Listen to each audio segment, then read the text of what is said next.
لوک سبھا اور Rajya Sabha parliament of India میں سید رؤف ریحان ریاستی صدر بزم اساتذہ تلنگانہ آپ کا تہہ دل سے استقبال کرتا ہوں۔ آج کے اس ویڈیو سبق میں ہم لوک سبھا اور راجیہ سبھا کے متعلق تفصیلی معلومات حاصل کریں گے۔ ہندوستانی پارلیمان ملک کا اعلیٰ ترین قانون ساز ادارہ ہے۔ ہندوستانی پارلیمنٹ تین اجزاء یعنی صدر ہند، راجیہ سبھا، ریاستوں کی کونسل اور لوک سبھا عوامی ایوان پر مشتمل ہوتی ہے۔ راجیہ سبھا ایوان بالا یا دوسرا ایوان کہلاتا ہے۔ بعض ماہرین دستور نے اسے بزرگوں کا ایوان ایلڈرز ہاؤس بھی کہا ہے۔ دستور ہند کی دفعہ 80 کے مطابق راجیہ سبھا کو تشکیل دیا گیا ہے۔ عزیز طلبہ، ہندوستانی پارلیمنٹ کا جو سب سے بڑا قانون کی تدوین کا جو ادارہ ہے وہ ہے پارلیمنٹ، اور یہ جو پارلیمنٹ ہے وہ تین حصوں پر مشتمل ہے، جس میں صدر جمہوریہ ہند، راجیہ سبھا اور لوک سبھا کو شامل کیا جاتا ہے۔ اور راجیہ سبھا کو ایوان بالا اپر ہاؤس کہتے ہیں، یا پھر جو ہے بزرگوں کا ایوان، اور پھر ہاؤس آف اسٹیٹس بھی کہتے ہیں، ریاستوں کی کونسل بھی کہتے ہیں۔ اس کے علاوہ اگر ہم امتحانی نقطہ نظر سے ہندوستانی پارلیمان کے متعلق اس سلائیڈ کی روشنی میں بات کریں تو معلوم ہوگا کہ اکثر امتحانات میں، مسابقتی امتحانات میں یہ سوال پوچھا گیا کہ ہندوستانی پارلیمان کون سے تین اجزاء پر مشتمل ہوتا ہے؟ یعنی اس کا جواب یہ ہے کہ صدر ہند، راجیہ سبھا اور لوک سبھا پر مشتمل ہوتا ہے۔ ایوان بالا کسے کہتے ہیں، یا پھر کس دستور کی دفعہ کے تحت راجیہ سبھا کو تشکیل دیا گیا؟ ساخت، اس کی ساخت کس نہج کی ہے اس کا ہم جائزہ لیں گے۔ دفعہ 80 بیان کرتا ہے کہ راجیہ سبھا میں ارکان کی تعداد زیادہ سے زیادہ 250 ہوگی، جن میں سے 238 ریاستوں اور مرکزی زیر انتظام علاقوں کے منتخبہ نمائندے ہوں گے، اور 12 ارکان کو صدر ہند نامزد کرتا ہے۔ اس طرح ہم نے یہ جانا کہ راجیہ سبھا میں آرٹیکل 80 کے مطابق زیادہ سے زیادہ تعداد 250 کی ہونی چاہیے، اور اس میں سے جو 12 اراکین ہیں اس کا انتخاب صدر جمہوریہ ہند کرتا ہے۔ اس وقت راجیہ سبھا کے اراکین کی تعداد کتنی ہے اس کا بھی ہمیں جائزہ لینا چاہیے، کیونکہ مختلف امتحانات میں اس کے متعلق سوالات پوچھے جاتے ہیں۔ جن اراکین کو صدر جمہوریہ راجیہ سبھا کے لیے نامزد کرتا ہے وہ ادب، سائنس، فنون لطیفہ اور سماجی خدمات کے معاملے میں خصوصی معلومات یا تجربہ رکھتے ہیں۔ راجیہ سبھا کے لیے ریاستوں اور مرکزی زیر انتظام علاقوں کے نمائندوں کا بالراست طور پر انتخاب کیا جاتا ہے۔ ہر ریاست کے نمائندوں اور مرکزی زیر انتظام علاقوں کے قانون ساز اداروں کے منتخبہ ارکان اور حسب ضرورت متعلقہ مرکزی زیر انتظام علاقے سے تعلق رکھنے والے الیکٹورل کالج کے ممبران اس انتخاب میں حصہ لیتے ہیں۔ یہ انتخاب متناسب نمائندگی کے ذریعے واحد قابل انتقال ووٹ کے اصول کے مطابق ہوتا ہے۔ آئیے ہم اب اہلیتیں جو کوالیفیکیشنز ہوتی ہیں اس کے متعلق جاننے کی کوشش کریں گے۔ دستور ہند کی دفعہ 84 پارلیمنٹ کی رکنیت کی اہلیتوں کو واضح کرتا ہے۔ راجیہ سبھا کے رکن کی حیثیت سے انتخاب میں حصہ لینے والے امیدوار کو مندرجہ ذیل اہلیتوں کا ہونا ضروری ہے۔ وہ ہندوستان کا شہری ہو، کم از کم 30 سال کی عمر مکمل کر چکا ہو، پارلیمنٹ کی جانب سے تعین کردہ دیگر شرائط کی تکمیل کرتا ہو۔ ناظرین، امتحانی نقطہ نظر سے ہم اگر سوالات کا جائزہ لیں تو ہمیں معلوم ہوگا کہ اکثر سوال پوچھا جاتا ہے کہ کس دستور کی دفعہ کے مطابق پارلیمنٹ کی رکنیت کی اہلیت کو واضح کیا گیا اور کتنے سال کی عمر کی تکمیل کے بعد راجیہ سبھا کے انتخاب میں حصہ لیا جا سکتا ہے۔ میعاد: راجیہ سبھا ایک مستقل ایوان ہے جو کبھی تحلیل نہیں کی جاتی، لیکن اس کے 1/3 ہر دوسرے سال کے اختتام پر عہدے سے سبکدوش ہو جاتے ہیں۔ ہر رکن اپنی پوری میعاد میں 6 سال تک اپنے عہدے پر فائز رہتا ہے۔ اجلاس: راجیہ سبھا کے سال میں کم سے کم 2 اجلاس ہوتے ہیں۔ 2 اجلاسوں کے درمیان 6 مہینے سے زیادہ کا وقفہ نہیں ہونا چاہیے۔ لوک سبھا کی تحلیل کے بعد بھی راجیہ سبھا کے اجلاس جاری رہتے ہیں۔ نائب صدر جمہوریہ ہند ان اجلاسوں کی صدارت کرتا ہے۔ نائب صدر نشین صدر کی غیر موجودگی میں ان اجلاس کی صدارت کرتا ہے۔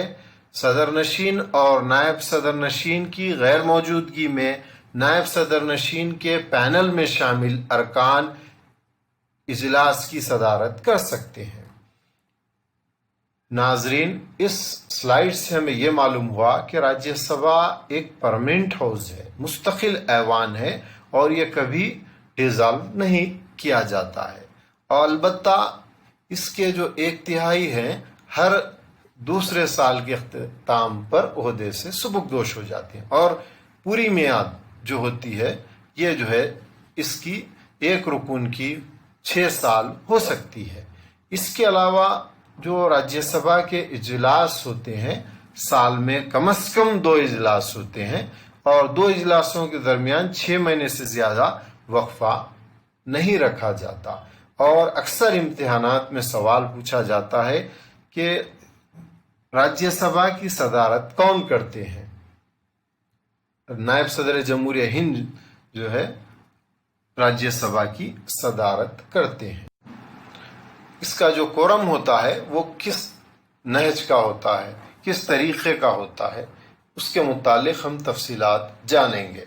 جملہ اراکین کا 1/10واں حصہ کسی اجلاس کے انعقاد کے لیے ضروری ہے۔ صدر نشین کورم کی موجودگی کا جائزہ لینے کے بعد اجلاس منعقد کرتا ہے۔ اگر کسی دن کورم کی کمی ہو تو وہ اجلاس کو کچھ دیر کے لیے یا دوسرے دن تک کے لیے ملتوی کرتا ہے۔ راجیہ سبھا کا صدر نشین: دستور ہند کی دفعہ 89 کے مطابق نائب صدر جمہوریہ راجیہ سبھا کے باعتبار عہدہ ایکس آفیشیو چیئرمین صدر نشین کے فرائض انجام دیتا ہے۔ صدر نشین ایوان کا رکن نہیں ہوتا ہے۔ پارلیمنٹ کے اراکین اسے ہر 5 سال کے لیے راجیہ سبھا کے صدر نشین کی حیثیت سے نہیں بلکہ ہندوستان کے نائب صدر کی حیثیت سے منتخب کرتے ہیں۔ ناظرین، نائب صدر جمہوریہ راجیہ سبھا کا صدر نشین ہوتا ہے، اور اس سے قبل ہم نے ایک ویڈیو سبق میں نائب صدر جمہوریہ کے متعلق تفصیلات حاصل کی تھی۔ یہ جو نائب صدر جمہوریہ ہے اس کا انتخاب پارلیمان کی جانب سے کیا جاتا ہے۔ اگر امتحانی نقطہ نظر سے سوالات کا جائزہ لیں تو ہمیں معلوم ہوگا کہ کیا صدر نشین ایوان کا رکن ہوتا ہے یا پھر نائب صدر جمہوریہ کا انتخاب کس کی ذریعے عمل میں لایا جاتا ہے۔ کون سی دستور کی دفعہ کے مطابق کون راجیہ سبھا کے صدر نشین کی حیثیت سے فرائض انجام دے سکتا ہے۔ آئیے اب دیکھیں گے ہم راجیہ سبھا کے صدر نشین کے فرائض و اختیارات۔ صدر نشین راجیہ سبھا کے اجلاسوں کی صدارت کرتا ہے۔ نظم و ضبط، شائستگی اور ڈسپلن کی برقراری اسی کے ذمہ ہوتا ہے۔ وہ برسر اقتدار جماعت اور حزب مخالف دونوں کے ارکان کو ایوان میں مختلف مسودوں کو پیش کرنے اور ان پر بحث کرنے کی اجازت دیتا ہے۔ وہ مختلف مسودات پر رائے دہی کرواتا ہے اور نتائج کا بھی اعلان کرتا ہے۔ جب کسی مسودے پر اراکین کی رائے مساوی طور پر منقسم ہو جائے تو وہ اپنا فیصلہ کن ووٹ کاسٹنگ ووٹ کا استعمال کرتے ہوئے اس مسودے کے مستقبل کا فیصلہ کرتا ہے۔ اس سے یہ معلوم ہوا کہ راجیہ سبھا میں نائب صدر جمہوریہ ہند کا کردار کلیدی ہوتا ہے۔ اگر حمایتی اور مخالف جماعت کو مساوی ووٹ حاصل ہو جائیں کسی بھی عنوان پر قرارداد میں، تب نائب صدر جمہوریہ یا پھر راجیہ سبھا کے صدر نشین اپنا اختیار تمیزی اور فیصلہ کن ووٹ کا استعمال کرتے ہوئے اس قرارداد یا مسودے کا فیصلہ کر سکتا ہے۔ دیگر اداروں اور افراد سے خط و کتابت کے دوران راجیہ سبھا کی نمائندگی کرتا ہے۔ وہ سیکریٹری جنرل کا تقرر کرتا ہے اور معتمدی اور راجیہ سبھا کے عملے اسٹاف پر کنٹرول رکھتا ہے۔ وہ راجیہ سبھا کے صدر نشین کی حیثیت سے پارلیمنٹ کے مشترکہ اجلاس میں شرکت کرتا ہے اور راجیہ سبھا کے نائب صدر نشین کے انتخاب کو منعقد کرتا ہے۔ اجلاس کے انعقاد کے لیے وہ نائب صدر نشین کے پینل کا بھی اعلان کرتا ہے۔ ایوان میں ضابطے کی خلاف ورزی سے متعلق معلومات کی تحقیق بھی کرتا ہے۔ معزز ناظرین، لوک سبھا ہندوستانی پارلیمنٹ کا ایوان زیری یا عوامی ایوان ہے۔ اس کی اعظم ترین تعداد 552 ہے۔ اس کے اراکین ریاستوں، مرکزی زیر انتظام علاقوں اور نامزد کردہ زمروں پر مشتمل ہوتے ہیں۔ اس وقت لوک سبھا کے اراکین کی تعداد 545 ہے۔ صدر اینگلو انڈین طبقے کے 2 ارکان کو نامزد کرتا ہے۔ انتخاب: لوک سبھا کے اراکین مختلف ریاستوں اور مرکزی زیر انتظام علاقوں کے رجسٹرڈ رائے دہندوں کے ذریعے منتخب کیے جاتے ہیں۔ عزیز طلبہ، اکثر امتحانات میں سوالات آتے ہیں کہ فی الحال ہندوستان میں لوک سبھا کے اراکین کی تعداد کتنی ہے، اسی طرح کتنے اینگلو انڈین اراکین کو صدر جمہوریہ ہند لوک سبھا کے لیے نامزد کرتا ہے۔ ارکان کے انتخاب کے لیے بالغ رائے دہی، واحد رکنی انتخابی حلقہ اور خفیہ رائے دہی جیسے اصول اختیار کیے جاتے ہیں۔ دستور کی 84ویں ترمیم قانون 2001 کے مطابق لوک سبھا کی جملہ تعداد میں 131 نشستیں محفوظ طبقات کے لیے مختص کی گئی ہیں۔ اہلیتیں: لوک سبھا کی رکنیت کے امیدوار کے لیے حسب ذیل اہلیتوں کا ہونا ضروری ہے۔ وہ ہندوستان کا شہری ہو، وہ 25 سال کی عمر مکمل کر چکا ہو، وہ پارلیمنٹ کی جانب سے تعین کردہ دیگر شرائط کی تکمیل کرتا ہو۔ 24 اگست 2003 کے حکم نامے کے مطابق لوک سبھا کی رکنیت حاصل کرنے والے ہر امیدوار کو ایک حلف نامہ داخل کرنا ضروری ہے، جس میں اس کی زندگی سے متعلق تفصیلات، تعلیمی قابلیت، اثاثہ جات، قرض جات اور سزا وغیرہ سے متعلق تفصیلات درج ہوں۔ میعاد دفعہ 83 کے مطابق لوک سبھا کی میعاد 5 سال ہے۔ یہ مدت عام انتخابات کے بعد لوک سبھا کے پہلے اجلاس کے پہلے دن سے شروع ہوتی ہے۔ دفعہ 85 کے مطابق صدر ہند وزیر اعظم کی زیر قیادت مرکزی مجلس وزراء کی تحریری سفارش پر لوک سبھا تحلیل کر سکتا ہے۔ بعض مخصوص حالات میں جیسے ایمرجنسی کے دوران صدر ہند وزیر اعظم کی زیر قیادت مرکزی مجلس وزراء کی تحریری سفارش پر لوک سبھا کی میعاد میں توسیع کر سکتا ہے، لیکن یہ مدت 1 سال سے زیادہ نہیں ہوگی۔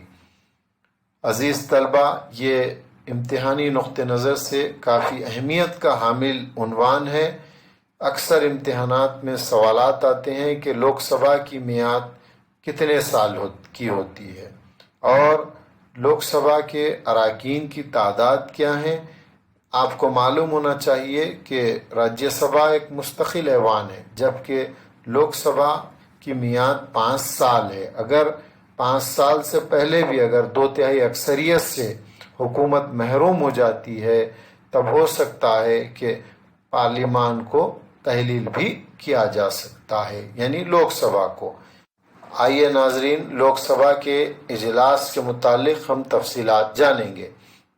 لوک سبھا کے اجلاس کی تاریخ اور وقت کا تعین صدر کی جانب سے عمل میں آتا ہے۔ لوک سبھا کے اجلاس سال میں کم از کم 2 بار منعقد ہوتے ہیں۔ لوک سبھا کے 2 اجلاسوں کے درمیان 6 مہینے سے زائد وقفہ نہ ہو۔ عموماً لوک سبھا کے اجلاس سال میں 3 مرتبہ منعقد ہوتے ہیں۔ پہلا اجلاس جو بجٹ اجلاس کہلاتا ہے، فروری تا مارچ تک۔ دوسرا اجلاس جس کی صراحت مانسون اجلاس کے طور پر کی جاتی ہے، جولائی تا اگست، اور تیسرا یعنی سرمائی اجلاس نومبر تا دسمبر منعقد کیے جاتے ہیں۔ کورم سے مراد اراکین کی وہ کم از کم حاضری ہے جو لوک سبھا کا اجلاس منعقد کرنے کے لیے ضروری ہے۔ اراکین کی جملہ تعداد کا 1/10واں حصہ بطور کورم مقرر کیا گیا ہے۔ اسپیکر اس امر کا یقین کرتا ہے کہ آیا اجلاس کے لیے کورم کی تکمیل ہوئی ہے یا نہیں۔ اس سلائیڈ سے ہم نے یہ معلوم کیا کہ لوک سبھا کا اجلاس سال میں کم از کم 2 مرتبہ منعقد کرنا ضروری ہے اور اس میں 6 مہینے سے زیادہ وقفہ نہیں ہونا چاہیے۔ اور پہلا اجلاس بجٹ اجلاس کہلاتا ہے، دوسرا اجلاس مانسون اجلاس کہلاتا ہے اور تیسرا اجلاس سرمائی اجلاس کہلاتا ہے۔